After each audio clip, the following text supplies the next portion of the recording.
नमस्कार दोस्तों। आज मैं डॉक्टर नीलाभ आपके सेवा में फिर हाजिर हुआ हूँ एक नए टॉपिक के साथ। आज का टॉपिक है avascular necrosis of humeral head, जिसे शॉर्ट में एवीएन भी कहा जाता है। बड़ा लंबा चौड़ा सा साइंटिफिक नेम है जो समझना थोड़ा सा मुश्किल होता है। ये जान की हड्डी है, थाई बोन है, जिसे फीमर कहा जाता है। ये इसके जो सबसे ऊपर का हिस्सा होता है, जो वो एक बॉल के शेप में होता है, जो उसका हेड कहा जाता है, फीमर का हेड। ये जो हिप जॉइंट होता है, ये सॉकेट पेल्विस की हड्डी बनाती है, बॉल थाई बोन बनाता है, उसका बॉल बनाता है। ये जो बॉल है, इसका ब्लड सर्कुलेशन दो तीन तरीके से होता है। एक तो थोड़ा सा 2 से 5% पेल्विस की तरफ से आता है, 10 से 15% से लेकर 30% तक बोन्स के अंदर से आता है, और मैक्सिमम और मेजर ब्लड सर्कुलेशन जो ये जॉइंट का कैप्सूल होता है, इसके ऊपर आर्टरीज का एक सर्कल बनता है। वो सर्कल से जो है ब्लड सर्कुलेशन इस बोन के डिफरेंट पार्ट को सप्लाई करता है। ए वास्कुलर का मतलब होता है जब ब्लड सर्कुलेशन बंद हो गया। नेक्रोसिस का मतलब होता है डेथ। तो जब किसी वजह से ए वास्कुलर हो गया बोन, यानी ब्लड सर्कुलेशन रुक गया, जिसकी वजह से ये फ्यूमरल हेड का डेथ हो गया, उसे हम avascular necrosis of femoral head कहते हैं। ये आखिर होता क्यों है? ये जो कैप्सूल के ऊपर से जो ब्लड वेसल जाते हैं, ये बड़े नाजुक से होते हैं, जो कई कारणों से बंद हो जाते हैं कुछ कुछ लोगों में। मोस्ट ऑफ द टाइम तो रीज़न पता नहीं होता है, जिसे हम इडियोपैथिक कहते हैं।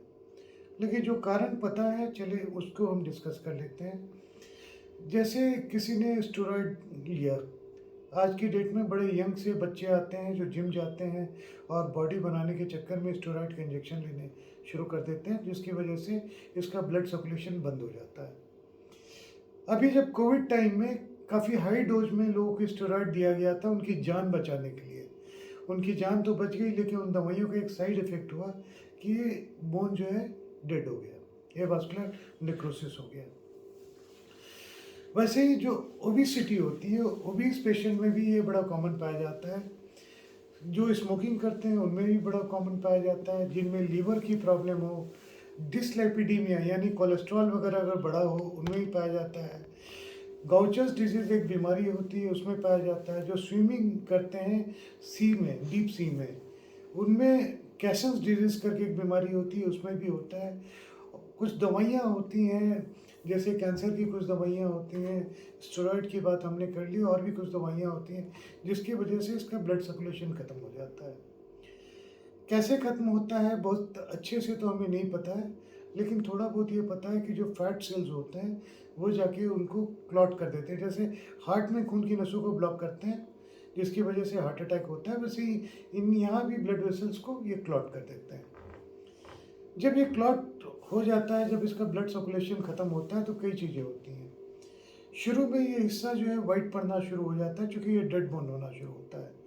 इनिशियली इसका शेप मेंटेन होता है, लेकिन धीरे धीरे चूँकि वेट बेयरिंग बोन है, ये जो बॉल है, बॉल से ये फ्लैट होना शुरू होता है, बोन सेपरेट होना शुरू होता है, फ्लैट होना शुरू होता है, और एडवांस स्टेज में पूरे जॉइंट में अर्थराइटिस हो जाता है। इसमें क्या सिम्टम्स क्या क्या आते हैं? इनिशियली सिम्टम कुछ भी नहीं होता है। कुछ दिनों के बाद जब थोड़ी देर तक बैठ के जब चलते हैं तो लिम्प करते हैं, वो नॉर्मल नहीं चल पाते, थोड़ा 2-4 स्टेप लिम्प करके फिर चलना ठीक हो जाता है। लिम्पिंग के बाद से फिर ये पेन शुरू होती है। इनिशियली ये पेन ऑन एग्जर्शन होता है, जब ज़्यादा देर खड़े होते हैं या ज़्यादा देर चलते हैं तब ये पेन होता है। बाद में ये पेन कंटिन्यूस हो जाता है, अर्थराइटिक जब जॉइंट हो जाता है तो ये पेन काफ़ी ज़्यादा सीवियर होता चला जाता है। इसकी डायग्नोसिस कैसे बनती है? इसकी डायग्नोसिस इनिशियल स्टेज में सिर्फ और सिर्फ एमआरआई में बनती है। या तो जॉइंट का हम एमआरआई करवाते हैं या सीटी स्कैन करवाते हैं, तब ये कैच करता है कि ये बोन का पीस बॉल्स में डेड हो रहा है। एक्सरेज होते हैं, देन रूटीन ब्लड टेस्ट हम करवाते हैं ये देखने के लिए कि ये हुआ क्यों है।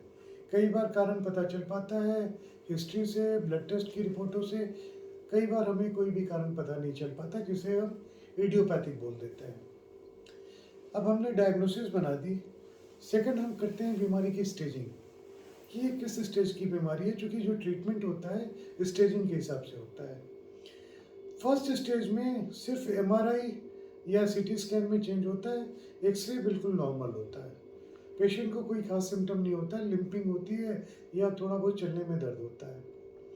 सेकेंड स्टेज में ये एक्सरे में भी विजिबल होना शुरू होता है, लेकिन इसका शेप मेंटेन्ड होता है। थर्ड स्टेज में बोन जो है ये एंट्रो सुपीरियर पार्ट कहा जाता है। एंटीरियर के मतलब आगे की तरफ और सुपीरियर मतलब ऊपर की तरफ। ये हिस्सा है जहाँ सबसे ज़्यादा वेट ट्रांसमिट होता है। तो जो ये वेट ट्रांसमिशन का एरिया है ये फ्लैटन होना शुरू होता है, मेन बॉल से सेपरेट होना शुरू होता है और ग्रेजुअली ये डी शेप होना शुरू होता है। उसके बाद से ये बीमारी, चूँकि ये डेड बोन था, जॉइंट खराब हो रहा था, दूसरी तरफ भी जानी शुरू होती है, तो हड्डी की चोचें बननी शुरू हो जाती है, अर्थराइटिस होना शुरू होता है। तो हम कहते हैं कि हिप जो है हिप जॉइंट खराब हो गया है। तो स्टेज 1, स्टेज 2, स्टेज 3 और स्टेज 4 में इस बीमारी को बांटा गया है। हमने डायग्नोसिस भी बना ली, स्टेजिंग भी कर ली। ट्रीटमेंट क्या है इसमें? ट्रीटमेंट शुरू से हमेशा सर्जरी होती है। सर्जरी में जब तक ये बॉल का शेप मेंटेन्ड है तब तक हम जो है या तो कोर डिकम्प्रेशन करते हैं या core decompression with fibular grafting की जाती है। कई लोग core decompression with bone grafting करना पसंद करते हैं। कई लोग कोर डिकम्प्रेशन के साथ पीआरपी का इंजेक्शन देना पसंद करते हैं। तो अलग अलग मॉडलिटीज़ हैं, सारे सही हैं, सब में रिजल्ट्स अच्छे आते हैं। अगर आप इनिशियल स्टेज में हैं, शुरुआत में आपने ऑपरेशन करवा लिया है, तो हिप के बचने के चांसेस काफ़ी हाई होते हैं। जब हिप जॉइंट वो सिक्वेस्ट्रेट कर गया, सेपरेट आउट हो गया, लेकिन अभी भी शेप ठीक है, तो हम डी रोटेशन ऑस्टोटमी करते हैं। जो वो हेड का पोर्शन है जिस पे प्रेशर आ रहा है, जो डेड पड़ा हुआ है, उसके डायरेक्शन हम चेंज कर देते हैं, सो दैट कि जो बोन का पोर्शन, बॉल का वो पोर्शन जो ठीक है, वो पोर्शन वेट बेरिंग हो जाए। तो उससे भी कई बार ये हिप जॉइंट बच जाता है। जब जॉइंट पूरा अर्थराइटिक हो जाता है तो सिर्फ एक ही जो ऑप्शन बचता है वो है टोटल हिप रिप्लेसमेंट। तो initial stage core decompression without bone grafting या पीआरपी इंजेक्शन। उससे एडवांस स्टेज या तो वेरस ऑस्टोटमी या वेरस प्लस डी रोटेशन ऑस्टोटमी की जाती है और लास्ट स्टेज में टोटल हिप रिप्लेसमेंट किया जाता है। इसीलिए ये बहुत ज़रूरी है कि जितनी जल्दी ये डिटेक्ट हो और जितनी जल्दी इसका ट्रीटमेंट शुरू किया जाए। कई लोग ऑपरेशन से डरते हैं, वो बोलते हैं जी दवाइयों से ठीक करो। दवाइयों से कुछ दवाइयाँ होती हैं जो बेसिकली ऑस्टियोपोरोसिस की दवाइयाँ होती हैं, बाई फॉस्फोनेट हम करते हैं, वो ओरल दिया जाता है। उनके रिजल्ट काफ़ी प्लस माइनस हैं। वो फ़ायदा कर भी सकते हैं, फ़ायदा नहीं भी कर सकते हैं।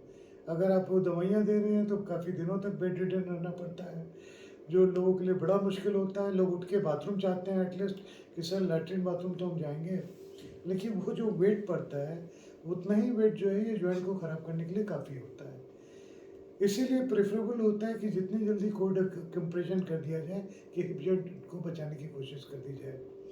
लिटरेचर बतलाता है कि अगर हिप कोर डिकम्प्रेशन के बाद नहीं भी बचता है तो भी उसकी लाइफ बढ़ जाती है, 5 साल 10 साल वही हिप जॉइंट निकाल देता है और उसके बाद टोटल हिप के रिप्लेसमेंट की जरूरत पड़ती है।